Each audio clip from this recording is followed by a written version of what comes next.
Hello Planeswalkers! Andrew here, bringing you a new deck tech, now in Technicolor. Today's commander is Omnath, Locus of Creation, the legendary creature that was a scourge upon Arena until it was banned. Yes, we're covering that commander. At least it didn't get the same treatment as Uro, who was left to ravage Standard for months and months before being banned in almost every format. Got him! Anyways, Omnath Locus of Creation draws you a card when it enters, and then it has 3 separate landfall triggers.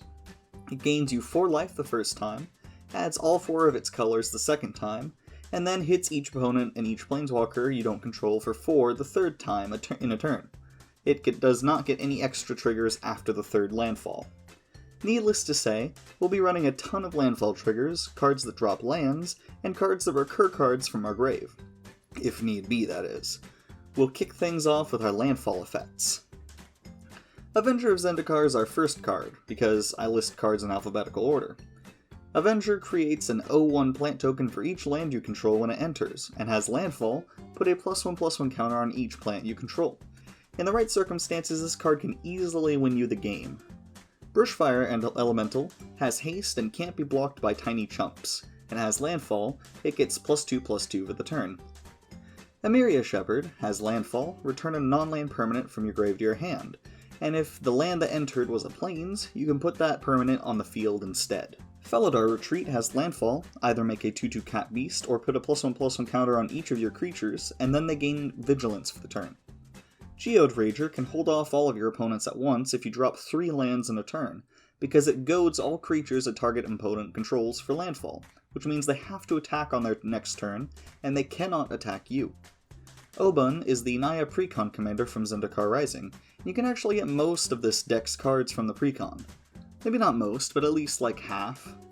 Oban turns a land into a creature with power and toughness equal to his for the turn at the start of your combat, and has a landfall trigger that says put a +1/+1 counter on target creature.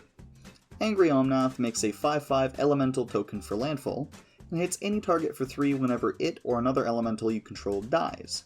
Wet Omnath hits any target when it enters equal to how many elementals you control, and when a land enters it puts a +1/+1 counter on an elemental you control, and if you have 8 or more lands, it also draws you a card. Phylath is a mini Avenger of Zendikar, who creates an 0/1 plant token for each basic land you control when it enters, and has landfall, put 4 +1/+1 counters on 1 plant token you control. Rampaging Baloths has landfall, make a 4/4 beast token. Scute Swarm has landfall, make a 1/1 insect token unless you control 6 or more lands, in which case it instead makes a copy of itself. Which does go exponential and can absolutely win you the game if you can give your Scutes haste, like with Temur Ascendancy, which we'll get into a lot later. Seer's Sundial has landfall, pay 2 and draw a card. Tatiova, Benthic Druid has landfall, gain a life and draw a card. Zendikar's Royal is our last landfall card that makes a 2/2 elemental on landfall. Now onto the cards that can help us get lands onto the field faster than normal. Ancient Green Warden lets you play lands from your grave and doubles up your landfall triggers, which is incredibly useful. Ashaya is as big as the number of lands you control, and turns your non-token creatures into lands in addition to their other types, making your non-token creatures trigger landfall. Azusa lets you play 2 extra lands in a turn. Burnished Heart can be sacked for 3 to grab you 2 basics and drop them tapped. Court of Bounty makes you the Monarch when it enters, which lets you draw a card on your end steps, and can be stolen by an opponent if they hit you for combat damage. It also lets you play a land from your hand for free on each of your upkeeps, and if you're the Monarch, instead you can drop a creature or land from your hand. Crucible of Worlds lets you play lands from your grave, and it's easily the most expensive card in our deck because of this powerful effect, on a 3-mana artifact. Cultivate grabs you a basic for the hand and 1 for the battlefield. Dryad Arbor is a 1/1 Dryad that counts as and can be played just like a forest. Splendid Reclamation returns all lands from your grave to the field tapped. Exploration lets you play an additional land on each of your turns. If you have a tighter budget, you can cut cards like Crucible, Exploration, and Green Warden for maybe some more ramp spells, or you can run some mutate creatures which interact with Scute Swarm by copying Scute along with any mutations it has at the time of the landfall trigger. Farseek grabs you a plains, island, swamp, or mountain, and drops it tapped. Far Wanderings searches you up a basic land for the field tapped, and has Threshold, If you have 7 or more cards in your grave, you can instead grab 3 basics to drop in tapped. Harrow has you sack a land and searches you up 2 basics to drop untapped. Colony of Heart Expedition gets a quest counter for landfall, and you can remove 3 counters from it and sack it to search your library for up to 2 basics and drop them tapped. Kodama's Reach searches you a basic for the hand and 1 for the field tapped. Mina and Den let you drop an extra land a turn, and can return a land to your hand to give a creature trample for the turn. This lets you replay the land for landfall. Nihiri's Lithoforming lets you sacrifice as many lands as you want, draw that many cards, then play that many additional lands this turn. If you have Green Warden, Ramanap, or Crucible out, you can immediately replay every card you just sacrificed to this card for tons of landfall triggers, and essentially free card draw. Nissa's Renewal searches you 3 basics and drops them tapped, then gains you 7 life. Ramanap Excavator lets you play lands from your grave, and Reshape the Earth is a game ender for sure, searching you up 10 lands and dropping them all tapped. Rites of Flourishing gives everyone an additional draw and land drop on each of their turns. Roiling Regrowth sacrifices a land and searches you up 2 basics and drops them tapped. Sakura Tribe Elder can be sacked to search up a land and drop it tapped. Scareteller lets you either drop a land from your hand or grave tapped when it becomes tapped. Springbloom Druid lets you sack a land when it enters and search up 2 basics and drop them tapped. AC, Tyrant of Gyre Strait, lets you play an extra land on each of your turns, and draws you a card when you play a land. Lastly, Yavimaya Elder searches you up 2 basics and adds them to your hand, and it can be sacked for 2 mana to draw you a card. As a deviation from my other deck techs, we're going to go over a land base here instead of at the very end. Boros Garrison enters tapped and returns a land to your hand when it enters. Cinderglade enters untapped if you control 2 or more basics. Cliffdrop Retreat enters untapped if you control a mountain or plains. Command Tower taps for any of our colors. Evolving Wilds can be sacked to search up a basic land. Gruul Turf enters tapped and returns a land to your hand. Jungle Shrine taps for any color, and Naya Panorama taps for a colorless and can be paid into to sacked, and search up a mountain, forest, or plains, and drop it tapped. Selesnya Sanctuary enters tapped and returns a land to your hand when it enters. Terramorphic Expanse can be sacked to search up a basic land. We also run 7 forests, 7 islands, 7 mountains, and 6 plains. Our last category, yes, we only have 4 this time, is support, which includes all of the extraneous helpful abilities we run. Arcane Signet taps for any of our colors.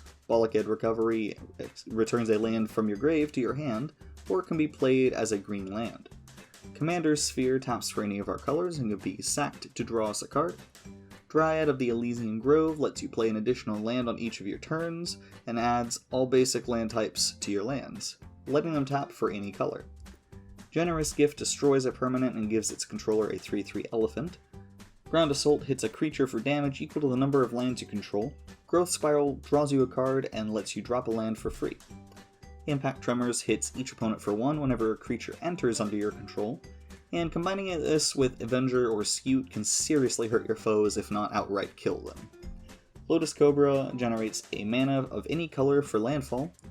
Moraug is technically a landfall card, but he and Lotus Cobra both feel more like support cards to me, at least in this deck. Moraug gives you an extra combat phase that untaps all of your creatures for landfall if you dropped said land on your maid phase. Also, your creatures get +1/+0 for each time it's attacked this turn. It's important to note how this works, however. If you play the land on main phase 1, your extra combats for Moraug happen before your normal combat step, and when your normal combat step comes around, your creatures will not untap, because they wouldn't normally. So it behooves you to attack first, then play all of your lands on main phase 2, so you can fit in 1 more combat than you would have if you dropped those lands in main phase 1. Multani gets +1/+1 for each of your lands on the field and in your grave, and you can pay 1 and a green to bounce 2 lands to your hand, and return her from your grave to your hand. Psst, this also lets you replay those cards. Bouncing your lands in this deck is never a bad thing unless you're being mana screwed. Marasa Rootgrazer can be tapped to either drop a basic land from your hand, or to bounce a land back to your hand. Mystic Reflection is another card that synergizes well with Avenger and Scute. letting you turn every creature that enters at the same time into a copy of any non-legendary creature. This can turn all of Avenger's plant tokens into copies of itself, or it can turn them or Scute's many copies into a copy of any other non-legendary creature.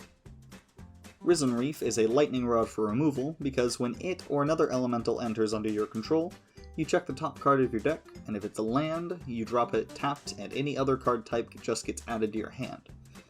Scatter to the Winds is an instant that can counter a spell for 3 mana, or it can counter a spell and put 3 counters on a land you control and turn it into an elemental with haste for 6 mana. Skyclave Relic is an indestructible mana rock that can tap for any color, and if you kick it, it enters with 2 copies of itself. Sol Ring is the classic mana rock. Struggle to Survive hits something for damage equal to the number of lands you control, and you can cast its other side from the grave and then exile it, which shuffles everyone's graves into their libraries.